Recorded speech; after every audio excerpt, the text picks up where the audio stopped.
At one point I thought, hey, Sam Smith is singing I Feel Love. I should let the song play to the very end until some people say sending messages. Kim, what's with this music back to back? Isn't Dr. Majeed coming? And like, yeah, right. Look at them. I was expecting one or two of that and I wasn't surprised. Good afternoon. Happy new month. Don't ask me what's happy about the month. It's a brand new month, a wonderful month that comes with all kinds of endless pleasant possibilities and surprises. So yay, happy new month and happy Workers' Day to you.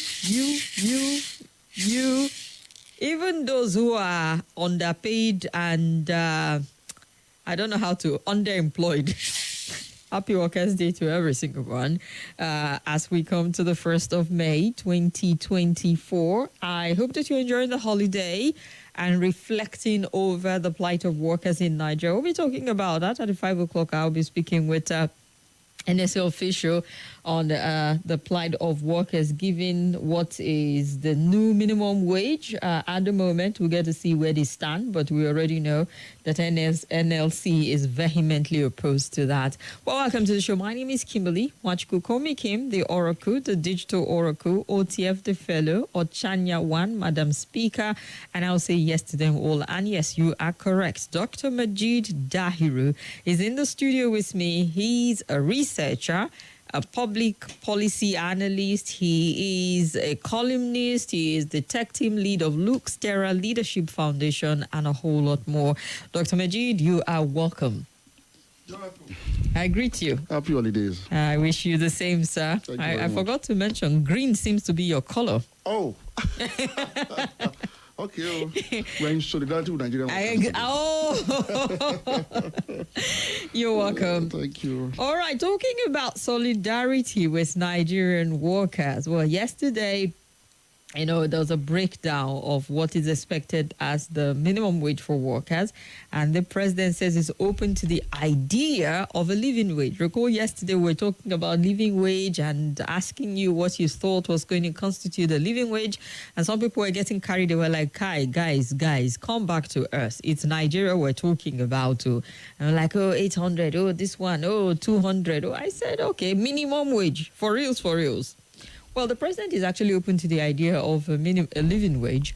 In a message to mark Independent Workers' Day, celebration at Igu Square, Tinubu, who was represented at the event by the Vice President Kashim Shettima, hailed Nigerian workers for their fidelity to peace, progress, and development of the nation. He also said the tripartite committee on new minimum wage was yet to reach a resolution before May Day. You'll recall that on the 30th of January 2024, the federal government convened a 37-member tripartite committee on minimum wage, and the committee's mandate was to provide counsel, suggest a national minimum wage that aligns with our current economic condition. And since then, the committee, in collaboration with labor leaders, have been diligently working towards proposing a new minimum wage. I wonder how many years it will really take to deliberate and come up with something. Well, what they came up with for now is something that the NLC is vehemently opposed to. Joe Ajaero, president of the Nigerian Labour Congress, says the federal government announcement of a pay rise for civil servants is mischievous. On Tuesday, the government approved a pay rise of between 25% and 35% for civil servants across various consolidated salary structures. Speaking today during an interview, Ajaero said the last minimum wage of 30,000 expired on the 18th of April. We should be in the regime of new minimum wage as of today. Discussions were supposed to have been concluded, he said. The federal government, through the National Assembly, legislated on it, but we saw that the discussion entered voicemail because the federal government refused to reconvene the meeting that was adjourned. And I think the announcement now appears mischievous because there's no wage increase that government is announcing. For them to announce it now is an issue that we are worried about at the NLC and even at the TUC. To give you a quick breakdown of living wage, he said organized labor has agreed on 615,000 as the living wage for civil servant. Living wage is such that at least keeps you alive. It's not a wage that will make you poor and poorer. It's not a wage that will make you borrow to work. It's not a wage that will lead you to be in the hospital every day because of malnutrition. For that living wage, we are looking at 615,000. And it talked about housing, electricity, breakdown how it all adds up today. So with this increase that the government has approved for now until they come up with something a bit more concrete, even the NLC does not understand it. Dr. Majeed, this is where you come in. Help us make sense of it all. I bet the federal government doesn't want to leave people empty. Empty without offering something. Yeah. I think the federal government has not made up its mind on what the new minimum wage should be. Even though Nigeria is overdue for a revised minimum wage from what it was, or what it is rather, 30,000 naira per minimum wage. That is the current minimum salary end in Nigeria by law. Given the fact that Nigeria has gone through a lot too, in terms of adjustable inflation and so many other factors, Nigeria is more than overdue. I need to emphasize it for a wage review. And part of the promises of subsidy removal and fluctuation of the naira was that there will be increase in salaries, there will be increase in infrastructural development and other existential needs of citizens. But so far, we've not seen much of that. And the most important thing is we've not seen an increase in minimum wage, which is very, very essential now, given the fact that what Nigerians are earning today as minimum wage has almost, if not completely, swallowed up by inflation. Completely. In fact, indeed, Nigerians are living far beyond their earnings, not because they are ostentatious, but because they have to just survive. Not because they are ostentatious. What we have today is just survival wages, because it's not even enough. Someone called it a poverty wage because it just doesn't keep your head above water. It can't keep, it's not just possible. And so, I don't know how the labor union and the government, I don't know how they're going to continue from this point.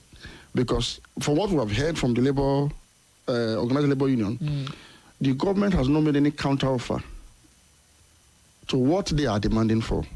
They are demanding for 650,000 as minimum wage, considering the current realities on ground. Yeah. And the government has not even given a counter-offer. It's like the government is saying, you know, you go to price an item and the price that the seller is giving you so high that you feel there's no point pricing. Let me just go somewhere else. Let me just negotiate. Let me just go to the next store.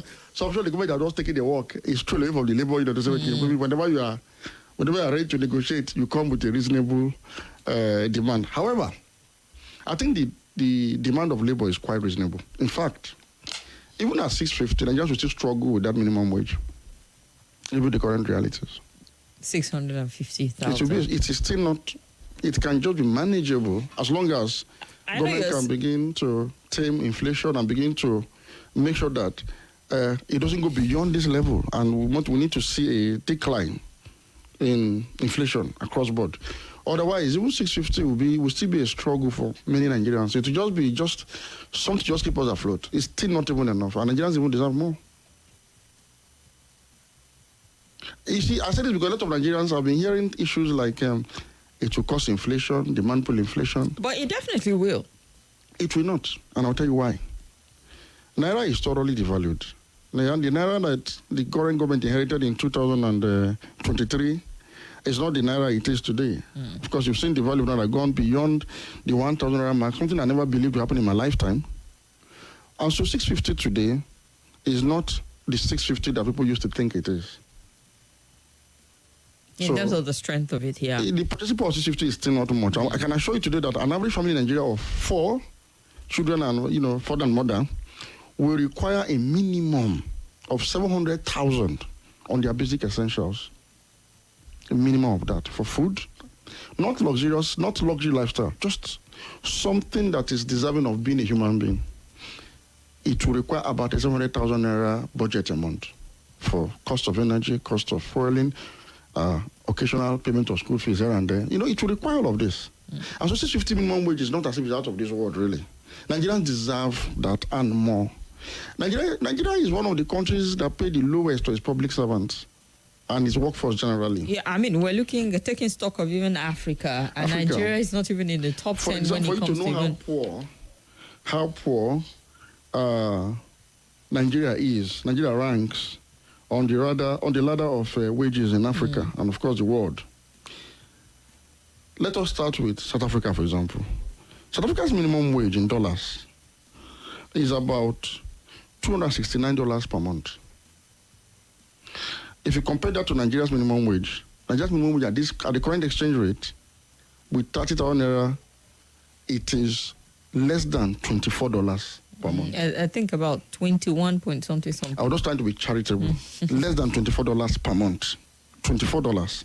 Compared to South Africa, that is $269 per month. Now, Angola, for example, an oil producing country like us, they're still struggling to, as if they are out of the woods. But at least they're able to pay their workers $62 per month. Higher than Nigeria. That is more than thrice what Nigerian workers are earning. And so let us not go outside of Africa so they don't have heart attack. But we may just have a peep at what happens in other climes. So if you look at Saudi Arabia, for example. Nah, they're too rich. They're too rich for us to even do any comparison. So Saudi's minimum wage for public servants is 3,000 riyal. 3,000 riyals. And if you convert that to dollars, it will give you $799 per month. Then for private sector workers, it is 4,000 riyal. So the minimum wage in Saudi Arabia at 4,000 riyal in dollars is 1,066 cents dollars. So you can do the conversions into naira to know that 650 is just taking change. And of course, almighty America. So in America, the minimum wage is $7 per hour. So it means that an American worker will earn in 3 hours what a Nigerian worker will earn in 1 month. Now, if you go to Germany, or should we just overlook Germany and go to some other countries? So in Germany, for example, minimum wage per month is $2,200 per month. So have you seen that when Nigerian workers are asking for $650,000 and $615,000, they're asking for too much? That should be what it should be. I think we don't understand what it means for people to live in poverty, for people to live in hopelessness. You can't even fight corruption with empty stomach. If somebody has to scramble to survive and to live and to provide basics in terms of accommodation, in terms of healthcare, in terms of food, just basics. You understand that 650 is not too much for Nigerians at this time. If the exchange rate in Nigeria were to be, say, maybe 150 naira to the dollar, you can talk about something lower than this. Yeah. But at this current exchange rate, and at inflation at as high as it is, even though it's even conservative, 650 is not too much to ask for. Now the question is, why is Nigeria unable to pay minimum wage or living wage to his workers without even anybody going on strike or even asking for an increment? Well, how come the government of Nigeria has failed substantially in providing welfare and security for citizens? We're talking about welfare strictly now.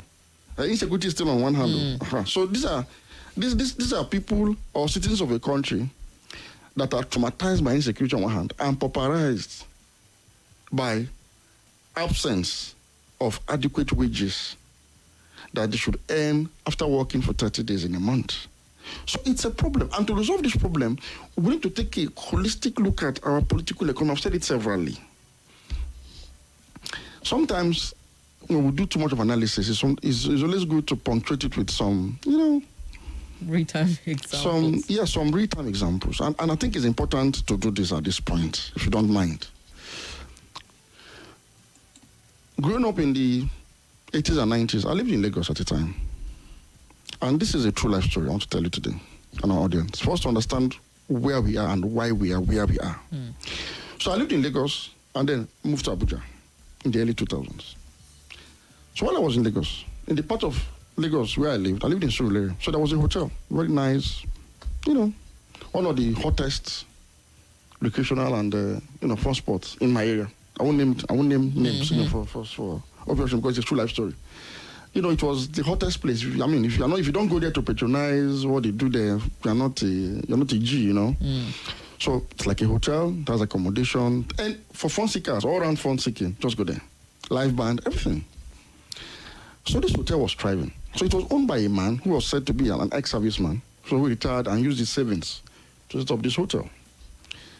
And so it was thriving. But there was a problem in the man's household. So apparently he was into a polygamous marriage, had 3 wives.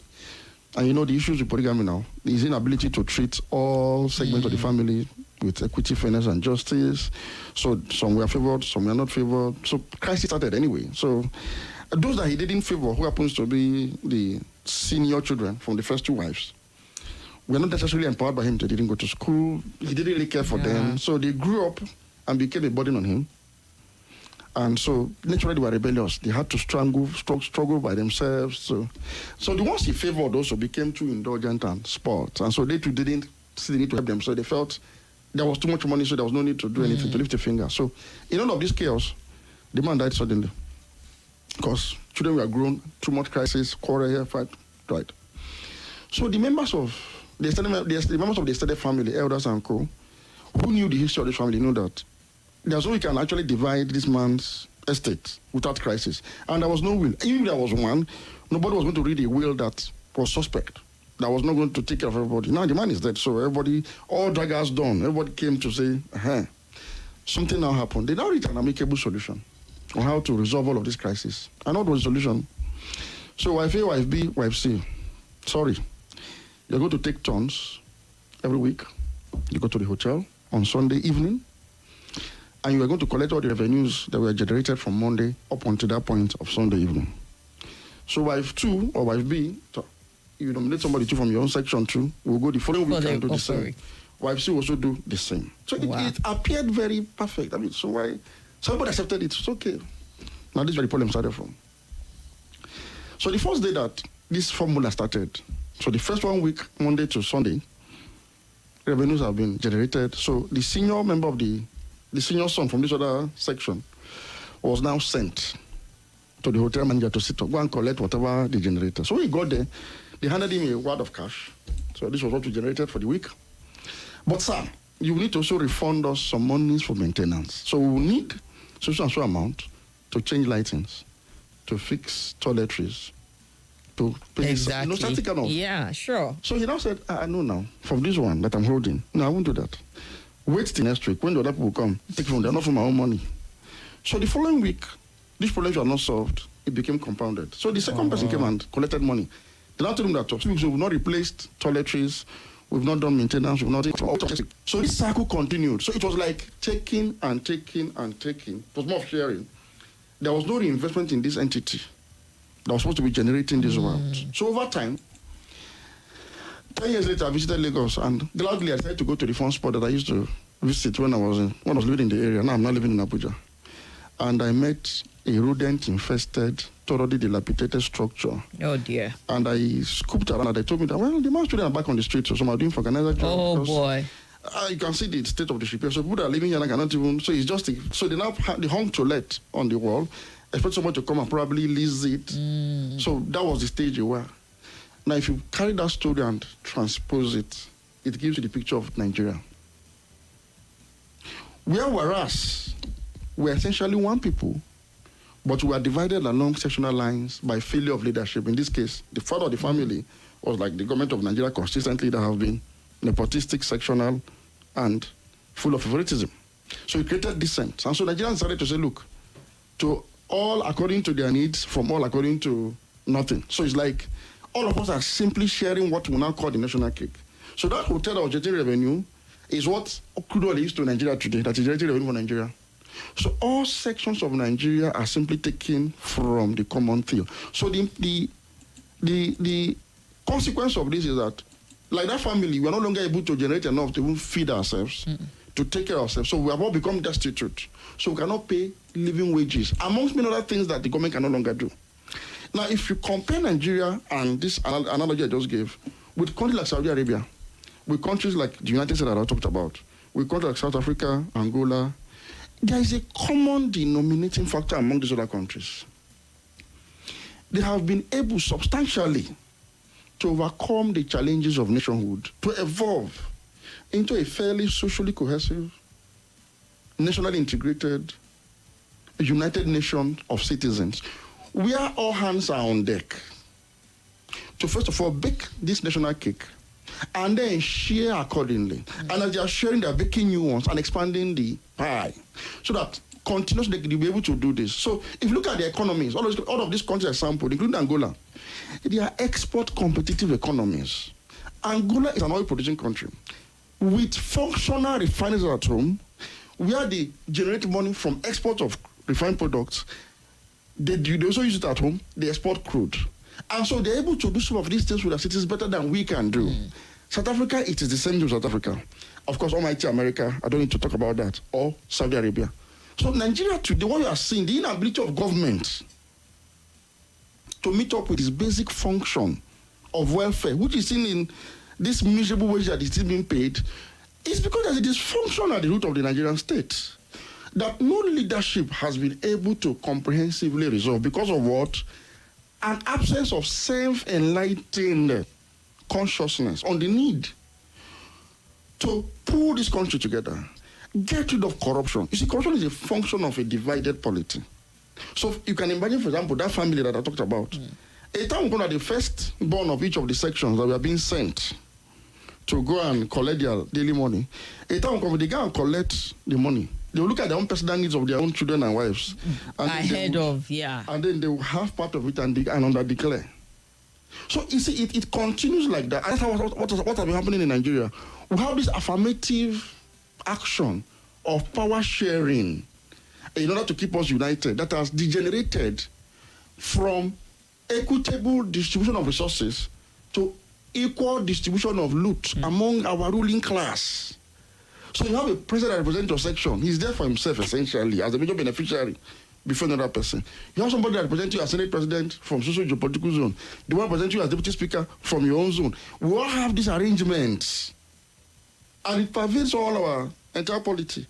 But it has become a medium of elite conspiracy to keep us permanently divided so that we're going to rule and loot our collective patrimony.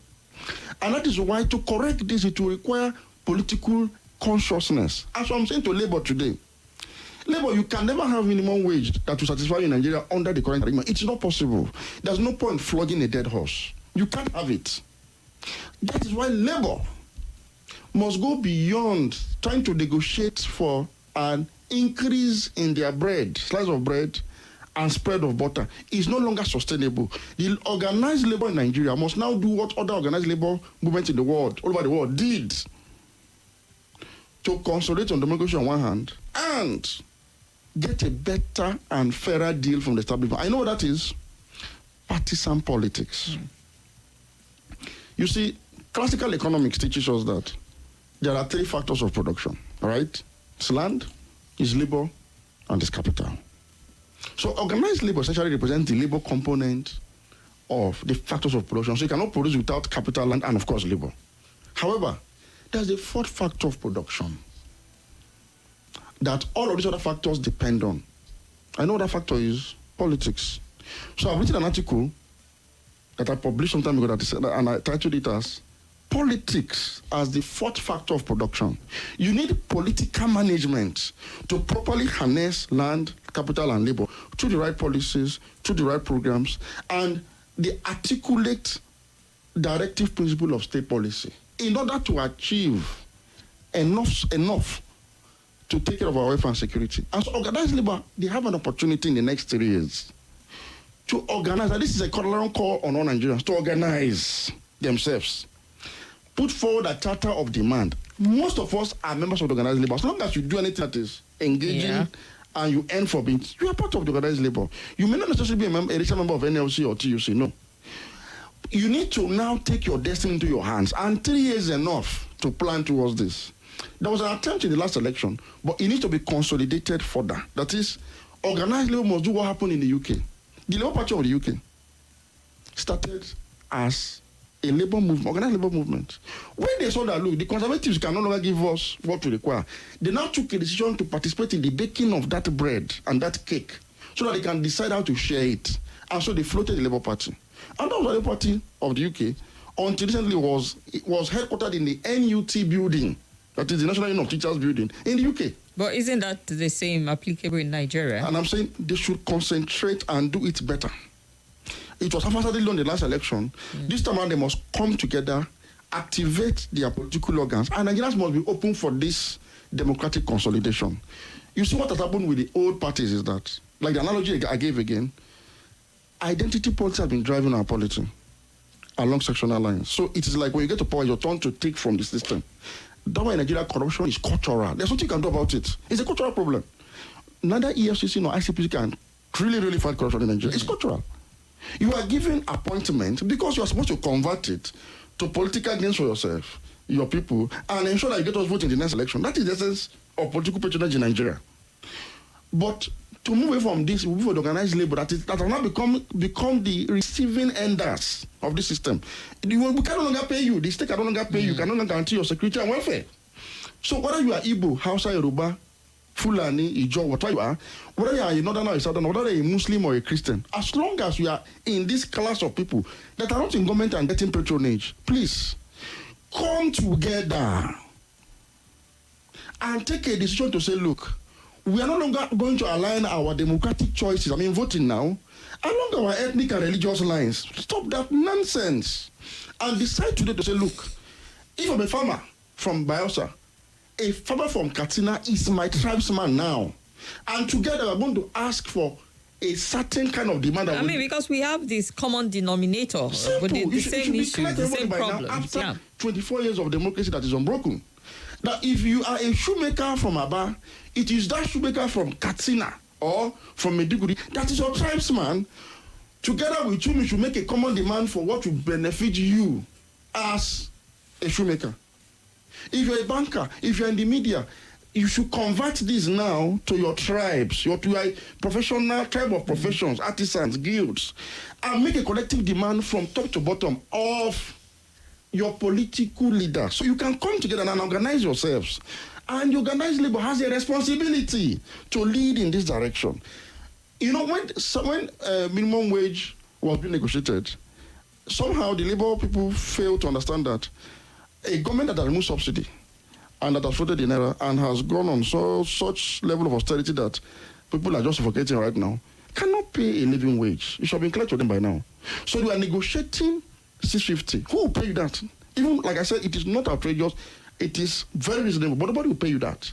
But if you want to end this 650, or its equivalent in the nearest future, I'm saying to you today, go and sit down, pick up your charter of demands, get Nigerians that are willing minds that will come together and move us away from identity-prone politics to a political system that is dictated by economic needs and wants, so that policies, programs, even laws can be implemented along these lines of collective charter of demand for our welfare and security.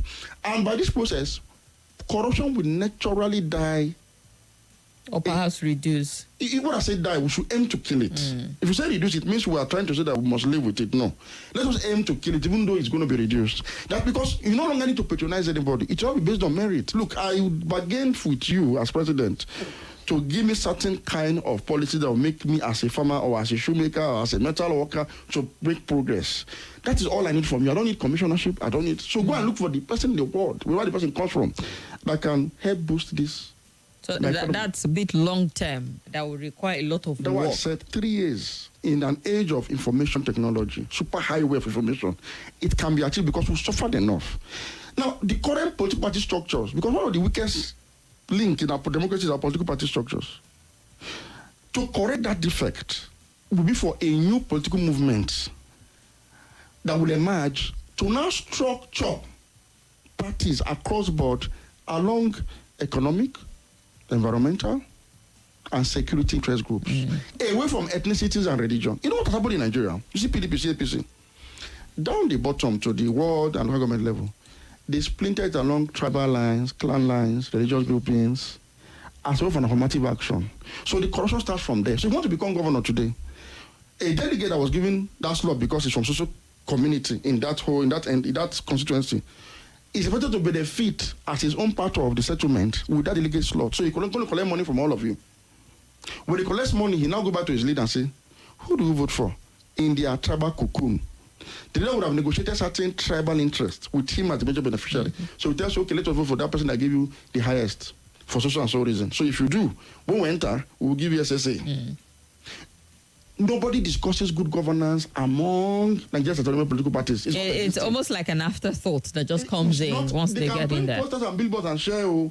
When they are negotiating that power, nobody talks about road, nobody talks about water, nobody talks about foreign policy, nobody talks about the currency or energy security, nobody talks about anything there. That is what has produced leadership over time in Nigeria since 1999. And I'm saying Nigeria is due for this democratic change. Otherwise, if we fail to do this, democracy would have been written off in Nigeria by 2027 as something that does not work, people will no longer be able to make a distinction between a democracy in the recent and what we have in Nigeria as democracy that does not work. You will now start seeing people telling that we don't want democracy anymore. We don't want to support Nigeria. We have an opportunity. The last election showed that Nigerians want good governance. And if we're mobilized and given the right direction, they can actually take their destiny into their hand. I'm saying there's an opportunity now that the failure has become this manifest. There's an opportunity now for Nigeria to mobilize right now along the right lines of political organization, participation for the purpose of enthroning integrity-prone leadership. All right. So that will deliver on the key mandate of government, which is welfare and security. It's only then that such a government can begin to now work and expand the cake enough to be able to give you a larger slice of the cake that you would desire as the man who is working for the collective prosperity and productivity of this country. So there's no point for NLC to do any protest, any strike over this at this point in time. This government is on. But to start to work on what you've articulated as a long-term goal to achieving it. To take over government. Nigeria is due, and that is what democracy should be all about. It's called democratic consolidation. Nigeria is more than due for democratic consolidation. Otherwise, we might enter a mode where it will be difficult to mobilize Nigerians anymore. Because they would have become like jilted lovers. And when you seriously jit somebody, it will take more than just words of mouth. Honestly, it will be very difficult to mobilize workers, even as we speak today. So I'm saying in the next 3 years, something needs to be done. And there's an urgency to this matter. So Labour, just take this in good faith. You can't, this system is so degenerate that it lacks the capacity to regenerate itself. So there's nothing you can do about it. So your demands are very much in order. For example, if Saudi workers are being paid over ₦1 million per month as minimum wage, because if you look at the $1,066 as minimum wage in Saudi Arabia, that's about $1.250 million per month. In a country where education is subsidized, where healthcare is subsidized, where almost everything is subsidized. In fact, private sector, salary, and wages are actually subsidized in Saudi Arabia too by the government. They help private sector to pay salaries. I mean, they're such a wealthy country. They utilize their resources. That family in Lagos, they were like some other families where all hands were on deck. Where there was equity, fairness, and justice. So people were united. People had a sense of oneness. So you see, there's a difference between a household and a family. So Saudi Arabia is a family. I keep making this point. Saudi is one of the most diverse countries in the world. People don't know. Saudi is more diverse than Nigeria. People don't seem to understand this. Saudis have citizens that are drawn from at least 4 major continents. North Africa, Sub-Saharan Africa, Middle East there, Southeast Asia, and Eastern Europe. Majorly. But I've been fused into what is called Saudi identity. Jamal Khashoggi, for example, that was murdered in Saudi embassy. If you recall, he went to Turkey to get married to his fiancée, right? And so he went to his embassy of Saudi Arabia, to do some documentation as a Saudi citizen. Many people didn't know that actually Khashoggi was originally, ancestrally, from that same Turkey. But because of the bond of family ties, of citizenship in Saudi Arabia, Khashoggi went to Turkish soil and didn't activate his Turkish ancestry in doing traditional marriage with his wife. Because he's no longer Turkish, he's Saudi. And so he went to Saudi embassy where he got killed. The Bin Ladens, for example, are from Yemen. You have a lot of them that are of African, black African origin, North African origin. It's a potpourri of people that came together, and that society was evolved into a socially cohesive Saudi Arabian nation. It's the same thing with most of the Gulf countries in the Middle East. It is true, of course, of America. America is one of the most diverse countries in the world, where you see diversity working on all fours. The same thing with Europe. Look at UK today. Look at Germany. Look at South Africa. Nigeria, for example, we are a monoracial country. I keep making this point over and over again. Now, if you look at our history, our proximate geography, our culture, language, and everything, you will agree with me that Nigerians are essentially one people. So it shouldn't have been too difficult to unite us. But because some people have decided to keep us divided so that they can continue to rip us off, they continue to create artificial cleavages. They continue to write history that tells you, the Igbo man and the Hausa man are not the same. The Hausa man and the German are not the same. I say, says who? How? To show how the same we are, even as humankind. I should occur to you that if you need blood today, the criteria for blood transfusion from one person to the other is not ethnicity or religion. It is blood group. And the blood group that an Ijaw man carries can occur in a Hausa man. And the Hausa man will not refuse to donate blood to you, or the blood will not enter your body because it's an Hausa group blood B plus or zero, and you are Ijo group of please group B plus or zero because you are Ijo now, it's not compatible. No. This is a clear indication that essentially humanity as a whole, we are essentially one people, and countries have demonstrated this oneness. And I'm saying we need to first resolve this internal contradiction. We need to first evolve into a nation of citizens from a country of tribesmen so that we can stop being just a household and become a family so that we can together put all hands on the plow. All right. To harness our God-given endowments for collective prosperity. And we can now begin to talk about how to increase the size of our harvest. Until that time, sir, ladies and gentlemen, we are not wasting our time on this matter. Things will still stay the same. And it won't get worse. Because the cake is still being continuously depreciated. There's still no effort to make a new one. No effort still. Even though we're taking smaller bites than we were before because it's depleting really fast. Your big guys need to eat more, and so they cannot give you that small used to get. They can no longer give you. So it is depreciated. It will come even there, the big people will starve. Wow. Because it will finish now. I want it finish. All right. The conversation got extremely deep, talking about the minimum wage to fundamental issues that we're grappling with. That is, the outcome is what we're seeing today. And Dr. Majeed did say that it goes beyond just NLC making demand every few years to say, no, review minimum wage to something a bit more deep-rooted We've gone beyond at this point in time. We've gone beyond so that all stage. of the huffing and puffing on the part of the NLC, we no go agree, reverse this electricity tariff, review this one, this is all of that. It if can you change look at COSATU South Africa, it has their own organized umbrella of organized labor. They are closely allied with the ANC. What that means is that your charter of demand on behalf of the workers and the struggling working class people of your country are mainstreamed into the policies of the ruling government. And so you can now comfortably sit down because you have an input. So you can mobilize members in the exchange. It's okay, they've agreed to do this, even before election. So it's negotiated. That's the social contract we're talking about. We're saying the Labour Party, the Labour organization today needs that platform. It can be any party, I don't know. But they need, you need political participation. Now, everybody stop sitting on the fence. No, you can no longer afford it. There's nothing wrong with partisan politics. It's part of democracy. But we know that it will take more than just the Labour Party or the Labour Union to achieving all of this. There need to be that alignment, even from other political parties. Who are victims of today's Nigeria now have an obligation to themselves to begin to organize. They start with... The truth is we don't even know how to organize in this country. Start breaking down. That's why we said the Labour movement have the existing structure. They have workers, essentially, spread across the country. They are affected by this particular issue now. Nigerian workers are dying a slow death. So if you cannot now come together to save yourselves from extinction, what else can you do? But it starts with first, as Nigerians, let me make this passionate appeal. Start downplaying, start reading yourselves at this from today of all ethnic and religious prejudices. Start it from yourself. So that when somebody speaks about issues that affect your economy, you can objectively assess the person and align your vote accordingly without considering where he comes from or where she comes from. You see, the problem with Nigerians is we've suffered like this. We've been suffering. When the nation comes today, you start people start taking stand with, he's my tribesman, he's from my southern part of the country, he's from the north, he's a Muslim, he's a Christian.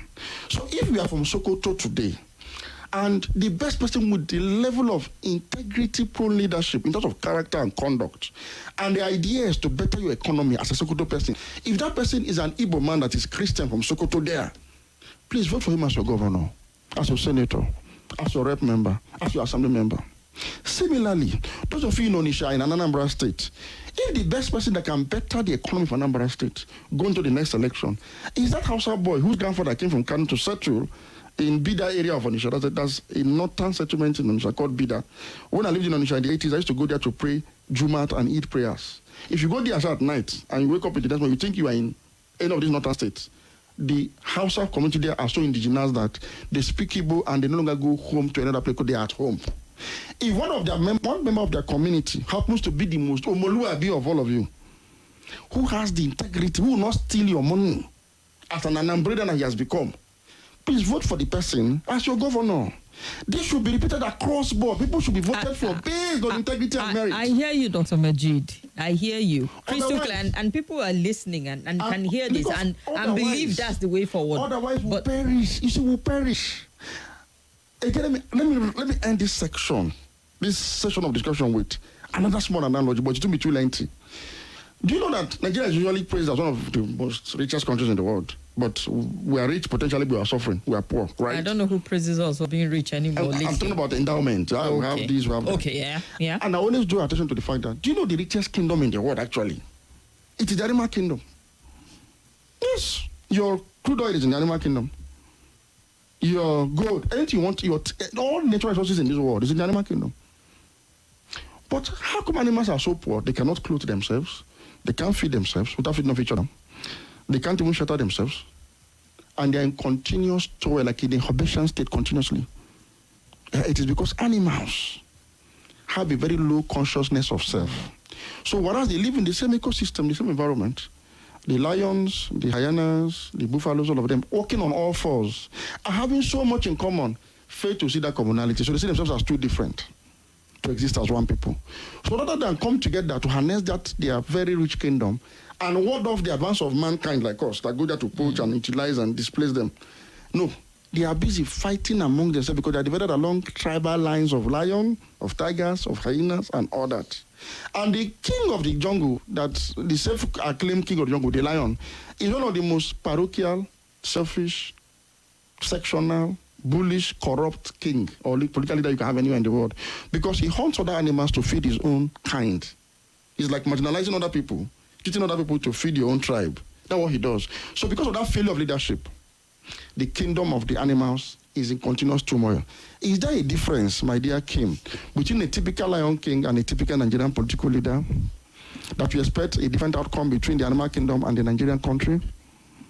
So we must become human. When we say to be detribalized is to be human. Because it is human for me to look at a king and simply see a king and have shared interest with a king and not bother about the artificial ethnicity that she identifies with, because it's artificial. The tribal marks on your faces were put there by somebody. Yeah. You weren't born with it. And if you are born somewhere and you are exchanged at birth at the hospital mistakenly, and a woman gave birth to you and you somehow they swapped you with an Ijaw man, you become Ijaw for life. Nobody can detect, because all of us are black people. Nobody can actually detect, except the DNA is conducted to identify your not true to tribe now, but to somebody else. So we must become just more human. To have integrity is just to be human. All right. To be detribalized is just to be human. Let's look at some feedback to this conversation, because it feels like, when you're having Independence Day talk, when you're having this patriotism talk, to telling Nigerians, like, we need to be real. This our problem is gone beyond the superficial whitewashing that we do. Gone beyond it. To doing something a bit more surgical, precise, to dealing with our age-long problem. But let's look at some comment quickly. Jude Well, Chima, I see you on YouTube at Nigeria Info Abuja. And Danu Haisend, we see you also. Nobi Okpokiri, your guest is making sense. Labour leaders are not being serious. Nigerian governor find it difficult to pay 30,000. Now you're talking about 65,000 naira. And let's see here. Apt analysis from Akimbelo Ohio Musa. God bless you always, Dr. Majeed. We see you.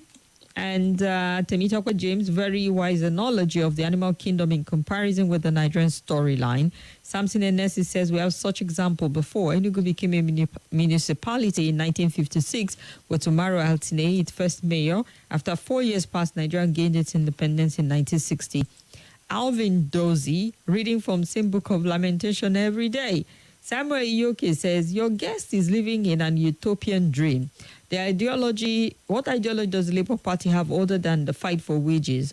You can't compare the Labour Union in the UK to Nigeria. Let's not mistake what happened in 2023 to a revolution at all. So that's his own take. Let's see here. Good afternoon. Please, Dr. Majeed, we the resident of the city want you to contest for elective position in 2027 because you have what it takes to lead the people, okay? From Maitama. Dr. Majeed is an idealist. Every time he speaks of quite resonates with me. Funny enough, early today I was hoping he would be invited to talk about the minimum wage matter. Sad for me, I tuned in late, but a lot to take home from the thought today. So if you're on X, what's your handle? Tahir from Madala. Good talk, but not possible in Nigeria because of religion. E.g., Northerners would happy Okay, I'm sure it's going to be both ways. You say they would rather not to vote for a man from Igbo land, and Chris Mary, would an Igbo man happily vote for a Hausa man also, if you want to look at it that way.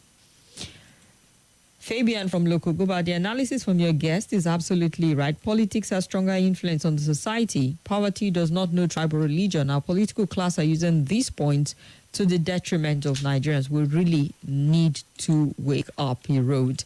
Let's take a break for the news at the top of the hour. And after the break, we'll be back to hear some more via telephone. It's the Workers' Day edition of Hard Facts Roundtable with Dr. Majeed Dahiru. Please stay with us. This is Hard Facts. Hard Facts. On 95.1 Nigeria Info.